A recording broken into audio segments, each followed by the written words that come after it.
I-Eskom seyiqinisekisile ukuthi ngeke ikwazi ukuhlinzeka ngamandla ogesi anele kulobu busika. Udokotela Ramokgopa uthi naye njengesakhamuzi sakuleli iyamkhathaza inkinga yogesi. I'm not immune to the frustrations, disappointment and anger of every South African. I can relate to that. Njengoba lenkinga yogesi ingaqali nje kulonyaka, ungqongqoshe uveze inhlela sebephezulu kwazo manje. We're getting an allocation to ensure that we're able to support financial demand-side intervention so that we're able to make it possible for poor households to be able to access the technology that makes it possible for us to be able to remotely control or switch off some of these geysers at the time that they don't use them. Ramokgopa uqhubeke wakhuluma nangenani lamandla akhona njengoba kuzongena ubusika nje. It's running on average about 53%. I say average because it oscillates, if you like.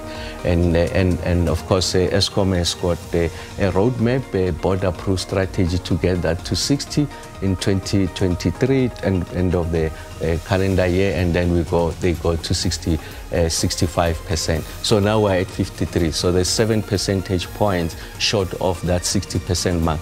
And if you had to do your numbers, 1% really is about the 400 megawatts. So there's about 2,800 megawatts. Uphethe lokuthi likhona ithemba lokuthi izolungiseka lenkinga yogesi kuleli.